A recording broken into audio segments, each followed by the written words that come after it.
J'ai surpris mes parents sur ma caméra de sécurité en train de planifier le déménagement de mon frère dans ma maison pendant que j'étais en voyage.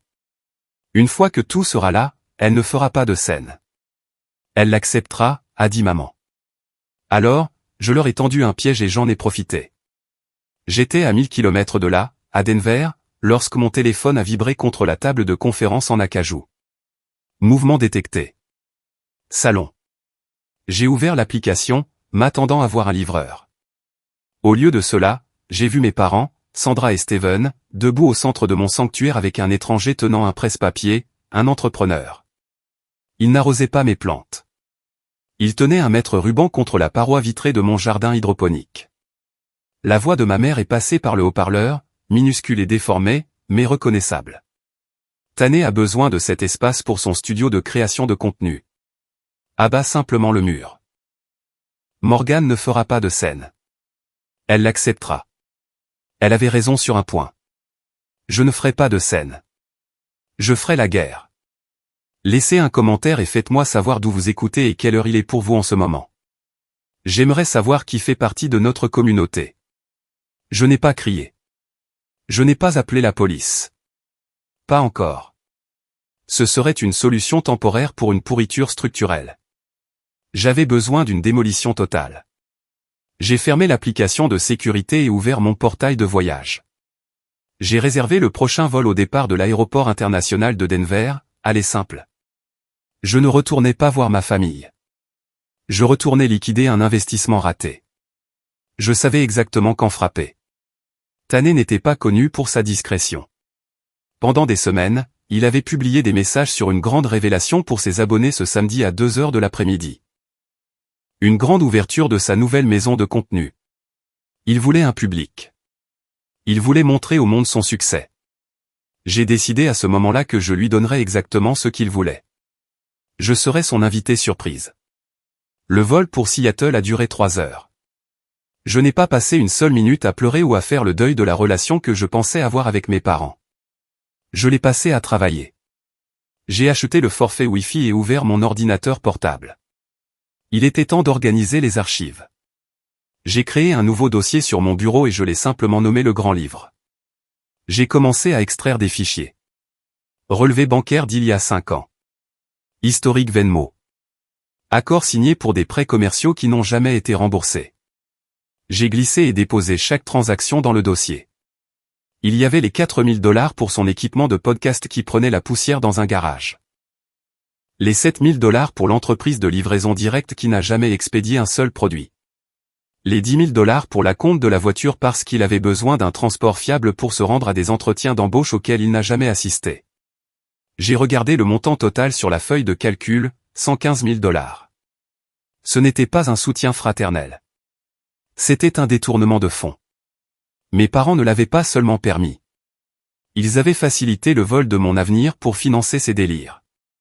Et maintenant, ils mesuraient littéralement mes murs pour la destruction. J'ai fixé les nuages se déplaçant à l'extérieur de la fenêtre. Pendant des années, j'avais traité ma famille comme un cas de charité, convaincu que ma stabilité financière était une ressource que je leur devais. Je pensais que si je donnais assez, ils me verraient enfin comme précieuse. Mais en regardant les chiffres froids et durs sur mon écran, j'ai réalisé la vérité. Je n'étais pas un membre de la famille appréciée. J'étais juste un atout qu'ils étaient prêts à dépecer. J'ai fermé la feuille de calcul et j'ai pris mon téléphone. Il y avait une personne qui pourrait encore être de mon côté. Alay, la fiancée de Tané. Elle m'avait appelé 3 fois hier, des messages vocaux, essoufflée et anxieuse, essayant de me prévenir de quelque chose. Mais j'avais été trop occupé par la conférence pour écouter. Maintenant, je comprenais pourquoi elle semblait si désespérée. J'ai tapé un message texte. J'ai vu le flux de sécurité. Je sais ce qu'ils font. J'atterris dans 2 heures. Ne leur dis pas que je viens. Rejoins-moi à l'aéroport. 3 points sont apparus instantanément. Puis une réponse. Dieu merci. J'ai des documents que tu dois voir. C'est pire que tu ne le penses.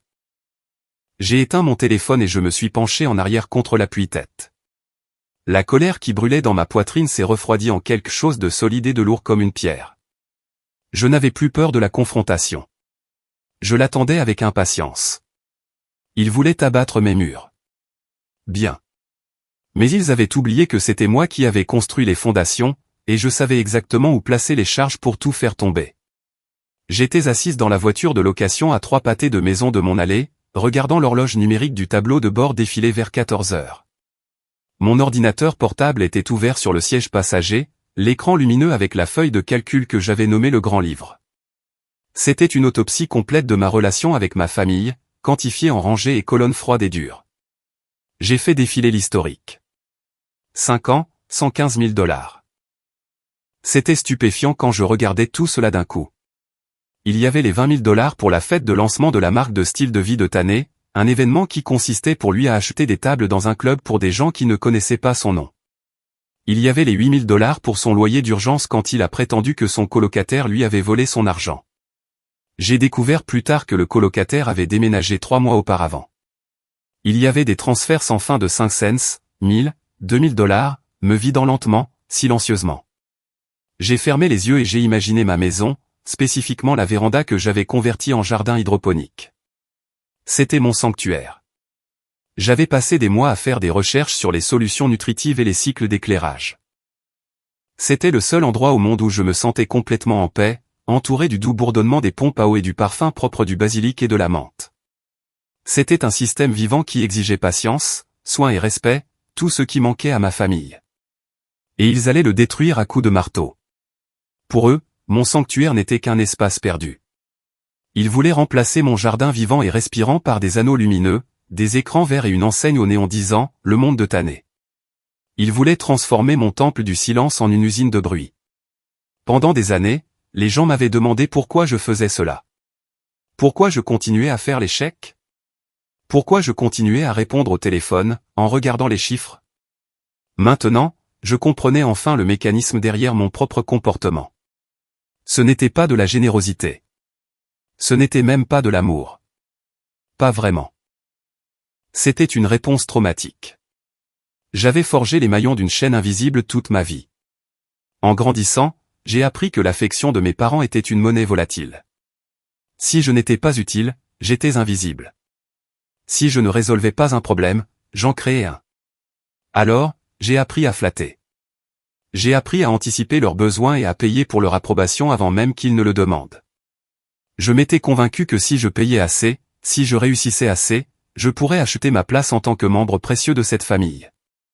Les 115 000 $ n'étaient pas un prêt. C'était une taxe de survivant. J'avais payé de l'argent de protection aux gens qui étaient censés me protéger. Je pensais que l'argent était un pont nous reliant, mais c'était en fait un mur. Tant que je continuais à payer, ils n'avaient pas à me voir comme une personne. Ils n'avaient qu'à me voir comme une ressource. Mais la banque était fermée. L'abonnement avait expiré. J'ai regardé l'application de sécurité sur mon téléphone une dernière fois. Je pouvais les voir bouger à l'intérieur de ma maison. Ils riaient. Ma mère pointait du doigt le fauteuil vintage de ma grand-mère, ordonnant à Tané de le traîner sur la pelouse mouillée pour faire de la place pour son équipement. Ils semblaient si à l'aise dans leur vol. Ils pensaient qu'ils me possédaient parce que j'avais passé toute une vie à les laisser me louer. J'ai fermé l'ordinateur portable d'un claquement. Je n'allais pas seulement les expulser de ma maison. J'allais expulser la petite fille effrayée en moi qui pensait qu'elle devait payer pour le privilège d'exister. J'ai mis la voiture en marche. Il était temps de rentrer chez moi. Samedi, 14 heures. J'ai garé ma voiture de location au bout du pâté de maison et j'ai regardé. L'invasion était déjà en cours. Mon application de sécurité m'avait alerté au cours de la dernière heure, mais le voir en personne était différent. Ce n'était plus seulement des pixels sur un écran. C'était une violation physique. Mon allée était pleine. La voiture de sport louée de Tané était garée de travers, occupant 2 places. Le SUV de mes parents était sur la pelouse, les pneus s'enfonçant dans la terre molle que j'avais passé des week-ends à aérer. La porte d'entrée était grande ouverte. Je pouvais voir des gens bouger à l'intérieur, pas seulement ma famille, mais des étrangers. L'équipe de Tané, des jeunes avec des caméras et des anneaux lumineux, traitant ma maison comme un parc public. J'ai marché vers la maison. Le son de la musique à basse puissante résonnait de l'intérieur, faisant vibrer les fenêtres. Le fauteuil vintage de ma grand-mère, celui que j'avais dépensé une fortune à restaurer, était posé sur la pelouse avant. Il avait été traîné pour faire de la place, abandonné sur l'herbe mouillée comme des ordures. Une canette de boisson énergisante à moitié vide était posée en équilibre sur son accoudoir en velours. Je suis monté sur le porche. Ma mère, Sandra, se tenait dans le foyer, dirigeant deux des amis de Tané qui portaient un grand écran vert. Elle avait l'air radieuse, énergisée, comme elle l'était toujours quand elle répondait aux caprices de Tané. « Attention avec ça, disait-elle.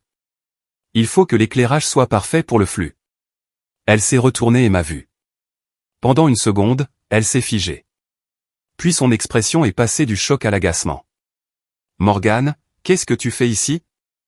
Je pensais que tu étais à Denver jusqu'à mardi. » Je suis rentré plus tôt, ai-je dit, ma voix monocorde. Je voulais voir les rénovations. Oh, ne commence pas, a-t-elle claqué, agitant la main d'un geste dédaigneux. Nous ne faisons que réorganiser quelques petites choses pour Tané. Il a un grand événement aujourd'hui. Tu devrais être heureuse pour lui. Il réussit enfin. Réussir, ai-je répété, en abattant mes murs. Ce n'est qu'un mur, Morgane. Et ses plantes. Honnêtement, c'était un gaspillage d'espace. Tané a besoin de place pour créer. Tu dois te détendre de toute façon. Tu es toujours si tendu. Je suis passé devant elle dans le salon. C'était méconnaissable. Mes meubles avaient disparu, remplacés par des poufs et des trépieds. Et là, au centre de la pièce, debout devant un anneau lumineux de la taille d'un pneu de tracteur, se trouvait Tané. Il tenait son téléphone levé, parlant à un public invisible, sa voix aiguë et maniaque. « Yo, quoi de neuf les gars? Bienvenue à la maison. Nous sommes en direct du nouveau QG. C'est ici que la magie opère. Nous avons les graphiques crypto. Nous avons la configuration de jeu. Nous avons. » Il s'est arrêté quand il m'a vu debout dans le cadre. Son sourire a vacillé pendant une fraction de seconde avant qu'il n'essaie de se reprendre. « Yo, regardez qui c'est. Apparition spéciale. Ma sœur Morgane vient d'arriver pour célébrer le lancement. Dites bonjour au flux, Morgane. » Il a essayé de me passer le bras autour de moi pour me tirer dans son délire. J'ai reculé. La caméra tournait toujours. Les commentaires défilaient sur l'écran de son téléphone. Des milliers de personnes regardaient. Parfait. Je ne suis pas là pour célébrer, ai-je dit, regardant directement l'objectif de son téléphone. Je suis ici pour vous expulser. Tané a ri, un son nerveux et rauque. Classique Morgane. Toujours à plaisanter. Les gars, c'est une sacrée rigolote. Je ne plaisante pas, ai-je dit, ma voix coupant sa performance. J'ai fouillé dans mon sac et j'ai sorti le dossier. Ceci est une mise en demeure. Et ceci, j'ai levé la pile épaisse de papier, et le grand livre. Morgane, arrête. Mon père, Steven, est apparu de la cuisine, l'air rouge et en colère. Tu l'embarrasses. Range ça. Non, ai-je dit. Je me suis retourné vers la caméra. Pour tous ceux qui regardent, mon nom est Morgane. Je suis propriétaire de cette maison. Tané ne vit pas ici. Il vit au sous-sol de nos parents. Et le succès dont il se vante a été financé par 115 000 $ qu'il m'a volés au cours des 5 dernières années. La pièce est devenue silencieuse. La musique s'est arrêtée. Tané a regardé le téléphone, puis moi, son visage perdant toute couleur. « Éteins-le » a-t-il sifflé. « Éteins le flux. » « Pourquoi » ai-je demandé. « Tu ne veux pas que tes fans voient le vrai toi? Celui qui emprunte de l'argent pour le loyer et le dépense en service de bouteille? Celui qui a besoin de sa maman pour l'aider à s'introduire chez sa sœur? » J'ai ouvert le dossier et j'ai sorti le premier relevé bancaire. 12 août, 4 000 $ pour l'équipement de podcast. N'a jamais enregistré un seul épisode. 15 septembre, 7 000 $ pour une licence commerciale. L'entreprise n'existe pas. 4 janvier, 10 000 $ pour l'acompte d'une voiture. Où est la voiture, Tané? Ça suffit. Ma mère m'a saisi le bras, ses ongles s'enfonçant dans ma peau. Tu es en train de gâcher son grand moment. Comment peux-tu être si égoïste? J'ai regardé sa main sur mon bras, puis son visage. Égoïste? Vous êtes en train de mesurer ma maison pour la démolition pendant que je suis en voyage, et c'est moi qui suis égoïste? Nous allions te le dire, a-t-elle pleuré. Nous voulions juste que ce soit une surprise. Une surprise, ai-je dit, comme la fois où vous m'avez surprise en lui donnant mon fonds d'études, ou la fois où vous m'avez surprise en co-signant ses prêts avec mon crédit? Tané a bondi vers le téléphone, essayant d'arrêter le flux, mais il l'a laissé tomber. Il a clatré au sol, l'écran vers le haut, toujours en diffusion. Les commentaires devenaient nucléaires. Est-ce réel? A-t-il vraiment volé sa sœur? Escroc? Faux. J'ai regardé le téléphone, puis mon frère. Ce n'était pas un magnate. Ce n'était pas un influenceur. C'était un enfant dans le corps d'un homme, terrifié parce que les lumières avaient enfin été allumées. Sortez, ai-je dit. Vous tous, sortez de ma maison. Tu ne peux pas faire ça, a bégayé mon père. Nous sommes de la famille. Plus maintenant, ai-je dit. Maintenant, vous n'êtes que des intrus. Je n'ai pas reculé. J'ai tenu bon pendant que mon père bégayait, son visage devenant d'un rouge marbré. Mais avant qu'il ne puisse lancer une autre défense de son fils préféré, la porte d'entrée s'est rouverte. Allez est entré. La tête de Tané s'est relevée brusquement. Bébé, qu'est-ce que tu fais ici? Dis-leur de partir. Dis-leur qu'ils gâchent tout. Allez ne l'a pas regardé. Elle m'a regardé, a fait un petit signe de tête sombre, puis a marché vers le centre de la pièce. Elle tenait une enveloppe Kraft. Elle avait l'air calme, mais ses phalanges étaient blanches là où elle serrait le papier. Je ne suis pas là pour t'aider, Tané, a-t-elle dit, sa voix tremblant légèrement mais gagnant en force à chaque mot. Je suis ici pour mettre fin à cela. Mettre fin à quoi? Tané a ri nerveusement, jetant un coup d'œil au téléphone au sol, réalisant que le flux était toujours en direct pour des milliers de personnes. Bébé, allez. Pas maintenant. Oui, maintenant, a dit Allais. Elle a ouvert l'enveloppe et a sorti un document. Il était épais, d'apparence légale. Tu reconnais ça? Tané a plissé les yeux, puis ses yeux se sont écarquillés. La panique, réelle et crue, a traversé son visage. Où as-tu eu ça? Dans la boîte à gants de ta nouvelle voiture, a dit Allais. Celle que tu m'as dit avoir achetée avec tes gains en crypto. Celle que tu as dit avoir payée en totalité. Elle a tenu le document devant la caméra au sol, puis l'a tourné vers mes parents. C'est un contrat de location pour un SUV de luxe de 68 000 $. Mais regardez la signature en bas. Mon père a plissé les yeux sur le papier. Ça dit Morgan. Exactement, a dit Allais.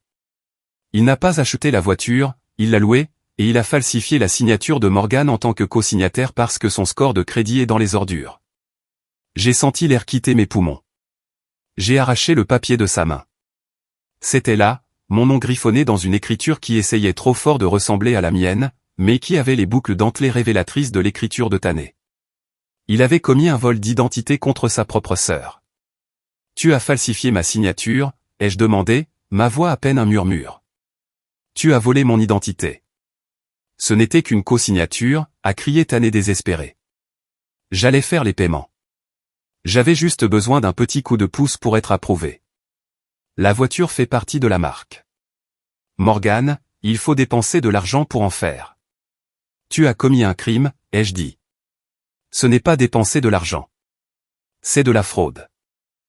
Mais Allais n'avait pas fini. Elle a fouillé à nouveau dans l'enveloppe. Il y a plus, a-t-elle dit. Et cette fois, elle a regardé mes parents avec pitié. Morgan, quand tu m'as envoyé un message à propos du flux de sécurité, j'ai fait quelques recherches. J'ai fait une vérification de crédit sur tout le monde dans cette maison. Elle a sorti 2 autres feuilles de papier. Sandra, Steven, savez-vous que vous avez 3 cartes de crédit au maximum à vos noms qui ont été ouvertes il y a 6 mois? Ma mère a cligné des yeux, confuse. Quoi? Non, nous n'en avons pas. Nous n'avons que la carte pour les urgences. Plus maintenant, a dit Allais. Tané les a ouvertes. Il a utilisé vos numéros de sécurité sociale. Il a accumulé 40 000 $ de dettes à vos noms pour financer son style de vie. Il n'a fait aucun paiement. Vous êtes en défaut. Votre crédit est ruiné. Le silence dans la pièce était absolu. Le téléphone de mon père a sonné. Il l'a sorti, fronçant les sourcils. C'était une alerte de surveillance de crédit. Il a fixé l'écran, faisant défiler, son visage perdant toute couleur. Il a levé les yeux vers Tané, puis vers les papiers dans la main de Haley, et finalement il a compris. Tu nous as volés, a chuchoté mon père. Après tout ce que nous t'avons donné, après que nous ayons hypothéqué la maison pour tes frais de justice la dernière fois, tu as volé nos identités. Tané reculait maintenant, secouant la tête. J'allais tout rembourser une fois que le cours de crypto aurait décollé. J'allais tout rembourser avec intérêt. Vous n'avez tout simplement aucune vision. Vision, ai-je dit, tu as ruiné tes propres parents. Tu as volé mon identité.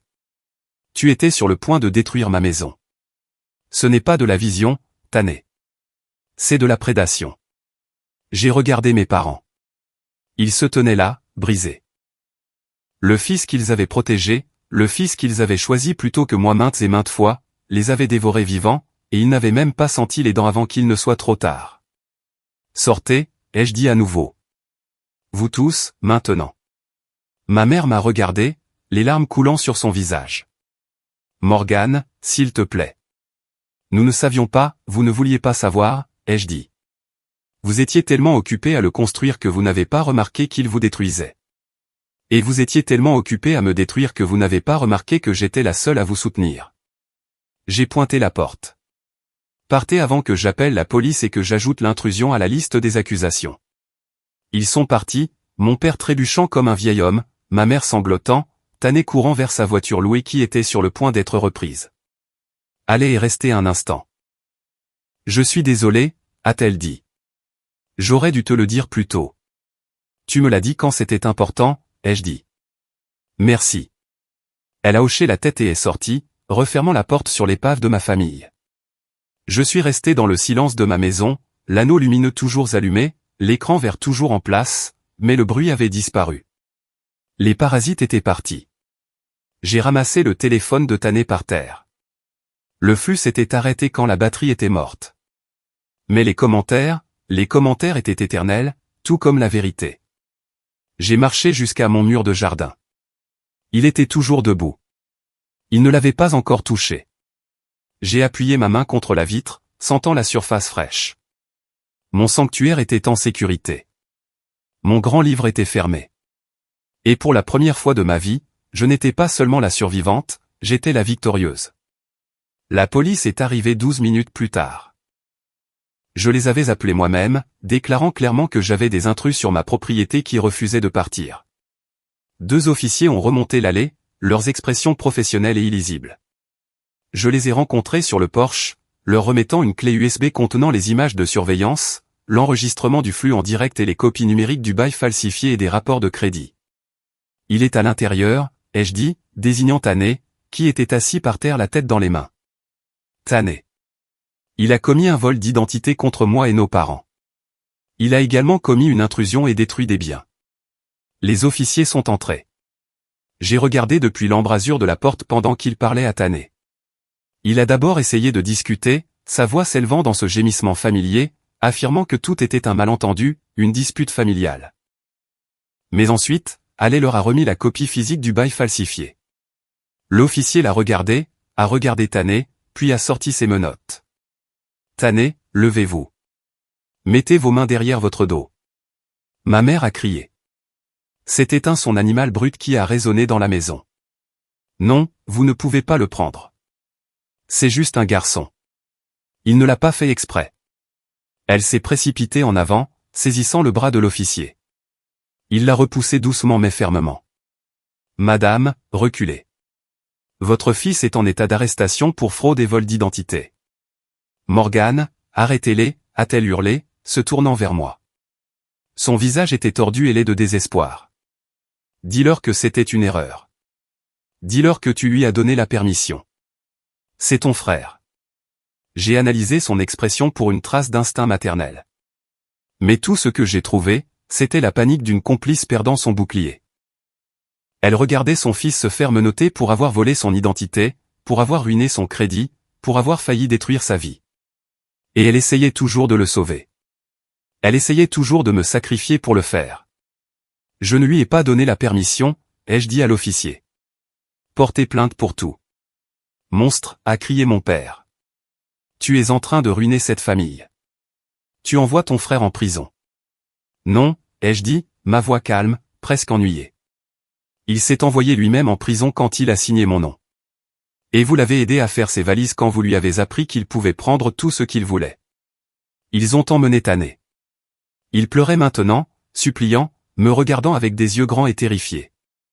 Je ne ressentais rien, aucune satisfaction, aucune pitié, juste la sensation froide et nette d'une dette réglée. Mes parents sont restés, blottis ensemble dans le salon au milieu des débris de l'empire raté de leur fils. Ils avaient l'air petits, vaincus, et puis inévitablement, ils ont tourné leur colère contre moi. Nous allons perdre la maison, a dit mon père, sa voix tremblante. À cause de ces cartes de crédit? Nous ne pouvons pas les payer. Nous serons sans abri et c'est de ta faute. Ma faute, ai-je demandé. Ai-je ouvert les cartes? Ai-je dépensé l'argent? Tu as appelé la police, a-t-il crié. Nous aurions pu arranger ça. Nous aurions pu trouver une solution. Maintenant, il a un casier judiciaire. Maintenant, nous n'avons plus rien. Je les ai regardés et soudain j'ai compris.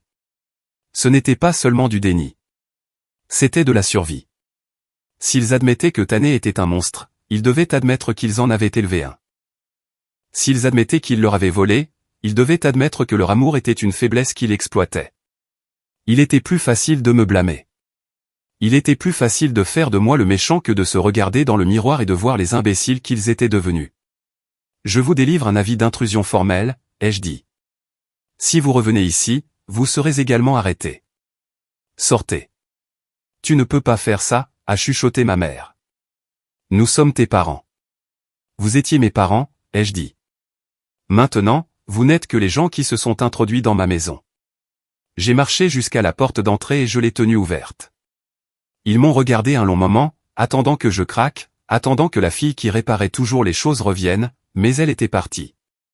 Je l'avais aussi expulsée. Ils sont sortis. J'ai géré le protocole de sortie. La porte s'est refermée d'un clic, scellant le périmètre. Puis j'ai engagé le verrou. Le clic a résonné dans la maison silencieuse comme un coup de feu. C'était terminé. 3 mois plus tard. Le mur de verre est toujours debout. Le maître ruban de l'entrepreneur est un lointain souvenir, remplacé par le goutte-à-goutte rythmique des solutions nutritives. Mon jardin hydroponique ne fait pas que survivre, il prospère. Le basilic a tellement poussé qu'il effleure la vitre, et l'odeur de menthe et de mélisse emplit l'air, propre, nette et entièrement mienne. Il pleuvait à Seattle, une nappe d'eau grise contre les fenêtres qui faisait que la chaleur à l'intérieur ressemblait à un luxe. J'ai versé 3 tasses de thé en utilisant les feuilles de menthe poivrée que j'avais cueillies ce matin-là. Je n'étais pas seul. Tante Suzanne était assise dans le fauteuil de ma grand-mère, que j'avais sauvé de la pelouse et fait nettoyer professionnellement. À côté d'elle se trouvait Alais. Elle ne portait plus sa bague de fiançailles. J'ai eu des nouvelles de ma sœur hier, a dit tante Suzanne, soufflant doucement sur son thé. Elle ne m'a pas regardé. Elle a regardé la pluie. La banque a finalisé la saisie immobilière mardi. Ils déménagent dans un appartement de 2 chambres près de l'aéroport. C'est petit. Ils vont bien, a demandé Alais, bien que sa voix soit prudente. Ils sont vivants, a dit Suzanne. Ils continuent de payer l'avocat de Tané.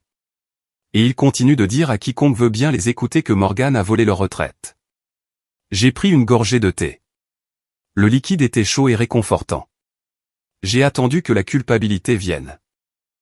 J'ai attendu ce poids familier et suffocant dans ma poitrine qui me disait que j'étais une mauvaise fille, que je devais arranger ça, que je devais faire un autre chèque pour les sauver des conséquences de leur propre idolâtrie. Mais la culpabilité n'est pas venue. Il n'y avait que le goût de la menthe poivrée et le son de la pluie. Laissez-les parler, ai-je dit. Ils ont besoin d'un méchant. Si me blâmer les aide à dormir la nuit dans le lit qu'ils ont fait, ils peuvent l'avoir. C'est la dernière chose que je leur donnerai jamais. Je me suis dirigé vers mes plants de tomates. Il y avait une feuille jaunissante près de la base d'une tige saine. Elle puisait l'énergie du fruit, s'accrochant à la tige, même si elle était déjà morte. J'ai pris mes cisailles et je les coupais d'un coup net et précis. Pendant 32 ans, j'ai pensé que la famille était une condition permanente. J'ai pensé que l'ADN partagé était un pacte de suicide, qu'il fallait se noyer ensemble si une personne refusait de nager. Mais alors que la feuille morte tombait dans ma main, j'ai enfin compris la vérité. La famille n'est pas un droit. C'est un titre qui doit être gagné chaque jour. La biologie fait de vous des parents. Le respect fait de vous une famille. J'avais passé toute une vie à arroser une plante morte, espérant qu'elle fleurirait, ne réalisant pas que la pourriture se propageait aux racines. Les couper n'était pas un acte de cruauté. C'était un acte de survie. Je n'ai pas perdu une famille. J'ai taillé la pourriture pour pouvoir enfin grandir. J'ai changé mon numéro ce matin, leur ai-je dit, jetant la feuille morte dans le bac à compost. Ils ne peuvent plus me joindre. Allez a souri, un sourire authentique et fatigué. C'est bien, la paix te va bien, Morgane. Oui, ai-je dit. J'ai regardé autour de ma maison. Il n'y avait pas d'anneaux lumineux. Il n'y avait pas de cris. Il n'y avait que le doux bourdonnement des pompes à eau, l'odeur de la vie et les gens qui me voyaient réellement. Je n'étais plus la banque invisible. J'étais la jardinière, et mon jardin était enfin exempt de mauvaises herbes. Si vous avez déjà eu à tailler une feuille morte pour sauver l'arbre, partagez cette histoire. Vous n'êtes pas seul.